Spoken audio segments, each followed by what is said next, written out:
السلام علیکم ورحمۃ اللہ وبرکاتہ۔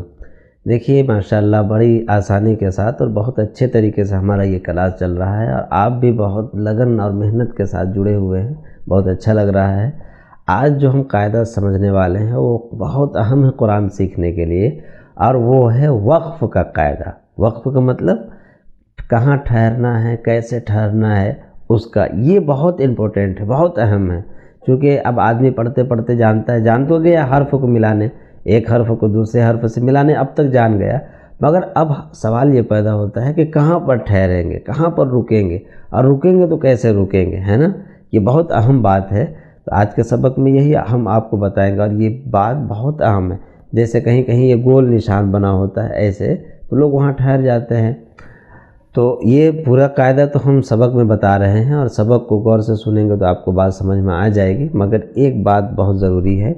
دیکھیے وقف کا مطلب جہاں ٹھہرتے ہیں، تو اگر زبر ہے نا، یا دو پیش ہے یا دو زیر ہے، وہاں ٹھہریں گے نا تو وہ ساکن ہو جائے گا۔ جیسے احدن لکھا ہے، اب وہاں ٹھہر جائیں گے تو احدن نہیں پڑھیں گے۔ جیسے قل هو اللہ احدن لکھا ہوا ہے، اب اگر ہم احدن پر رکیں گے تو احدن نہیں بلکہ اس کو ساکن کر دیں گے، احدو۔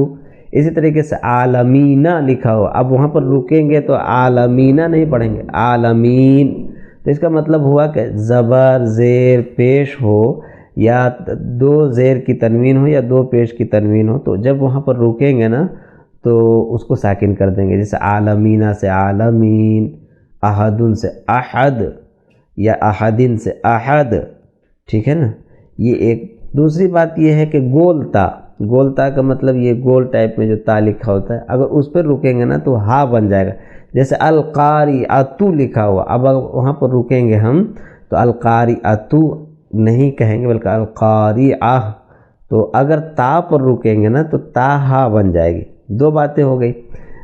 تیسرے نمبر کی بات یہ ہے کہ اگر ہم دو زبر والی تنوین پر رک رہے ہیں، جیسے احدن لکھا ہوا ہے، اگر وہاں ٹھہریں گے نا تو احد نہیں بلکہ احدا پڑھیں گے، احدا۔ تو وقف کے بارے میں تین باتیں ہم نے جانا۔ نمبر ایک، اگر آپ زبر زیر پیش یا دو زیر والی تنوین اور دو پیش والی تنوین پر رک رہے ہیں تو جب رکیں گے تو وہ ساکن ہو جائے گا، ایک۔ دوسری بات، اگر گول تا پہ رک رہے ہیں نا تو جب آپ رکیں گے تو وہ ہا بن جائے گا، جیسے القاریۃ سے القاریہ۔ اسی طرح تیسری بات یہ ہے کہ اگر آپ دو زبر والی تنوین پر رک رہے ہیں نا تو جب رکیں گے تو اس میں ایک الف کے برابر پڑھیں گے، جیسے احدن سے احدا، سمدن سے سمدا۔ یہ جو موٹی بات ہے ہم نے آپ کو بتایا۔ پھر بھی اگر آپ کو کوئی بات نہ سمجھ میں آئی تو پوچھیے، انشاءاللہ بتایا جائے گا۔ باقی سبق میں ہم پڑھا رہے ہیں، غور سے پڑھیے، سمجھیے، کوشش کیجیے، بہت آسان ہے، انشاءاللہ آسانی کے ساتھ پڑھ لیجیے۔ بسم اللہ الرحمن الرحیم۔ چلیے اب ہم تختی نمبر 17 شروع کرتے ہیں۔ اس میں ہم جانیں گے آیت کرنے کا قاعدہ، یعنی وقف کرنے کا، یعنی کب وقف کرتے ہیں تو کیسے کرتے ہیں، یعنی ٹھہرتے ہیں تو کیسے ٹھہرتے ہیں۔ سب سے پہلے ہم جانتے ہیں یہ جو گول نشان آپ دیکھ رہے ہیں، ایسے گول نشان کو آیت کہتے ہیں۔ قاعدہ یہ ہے کہ زبر زیر یا پیش یا دو زبر وہ پیش پر اگر ٹھہرنا ہو تو آخر کو جزم کر کر سانس توڑ دیتے ہیں، جیسے اسی کو آیت کرنا کہتے ہیں۔ جیسے احدن سے احد، ہے نا، سمدن سے صمد۔ تو زبر زیر پیش یا دو پیش دو زیر پر اگر ٹھہرنا ہو تو اس کو ساکن کر دیتے ہیں۔ اسی طرح اگر دو زبر پر ٹھہرنا ہو تو اس کو ایک الف کر دیتے ہیں، جیسے احدن سے احدا۔ اسی طرح گول تا ہو کہیں پر، ایسے گول تا، اس پر ٹھہرنا ہو تو اس کو ہا بدل دیتے ہیں، جیسے القاریعۃ سے القاریعہ۔ تو یہ پورا قاعدہ ہے ٹھہرنے کا۔ باقی آپ سبق میں پڑھیں، دیکھیں۔ یہاں لکھا ہے، ہجے اب نہیں کریں گے، اب صرف متن پڑھیں گے یہاں سے۔ اعوذ باللہ من الشیطان الرجیم، اعوذ باللہ من الشیطان الرجیم۔ یہاں پر ہمیں غور کرنا ہے، دیکھیں الرجیمی ہے نا، اب یہاں پر رکیں گے تو رجیمی کے بجائے پڑھیں گے رجیم، رجیم۔ ٹھہر گئے تو اس کو ساکن کر دیں گے۔ اسی طرح بسم اللہ الرحمن الرحیم، رحیمی لکھا ہوا ہے نا، پر یہاں پڑھیں گے کیا؟ رحیم۔ اسی طرح دیکھیں الحمد للہ رب العالمین. یہاں پر لکھا ہوا عالمین، لیکن جب اس پر ٹھہریں گے تو زبر کو نہیں پڑھیں گے عالمین عالمین. اسی طرح ایاک نعبد و ایاک نستعین، لکھا ہے نستعین، پر جب ٹھہریں گے تو یہاں پر یہ نہیں کریں گے بلکہ ٹھہریں گے تو ساکن کر دیں گے.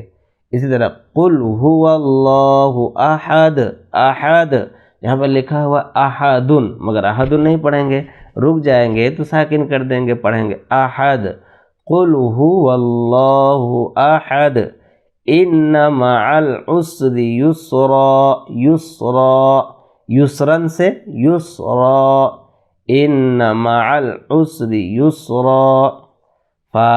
فیہا عین جاریہ، جاریتن ہے نا، تو رک جائیں گے تو اس تا کو ہا سے بدل دیں گے تو کیا پڑھیں گے جاریہ، جاریہ.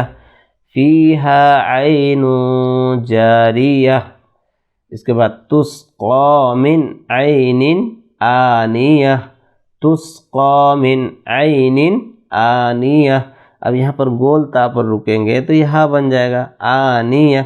اسی طرح لا تسمع فیہا لاغیہ، فیہا لاغیہ، یہاں پر گول تا پر ٹھہریں گے تو یہ بھی ہا بن جائے گا. ایک مرتبہ اس کو پھر دہرا لیجیے. اعوذ باللہ من الشیطان الرجیم بسم اللہ الرحمن الرحیم الحمد للہ رب العالمین ایاک نعبد و ایاک نستعین قل هو اللہ احد ان مع العسر یسرا فیہا عین جاریہ تسقی من عین آنیہ لا تسمع فیہا لاغیہ. تو جو ہم نے پڑھا ہے یہاں سے یہاں تک خوب اچھی طرح پریکٹس کیجئے، پڑھ لیے، مشق کیجئے، انشاءاللہ آسانی کے ساتھ آپ یہ پڑھ لیں گے.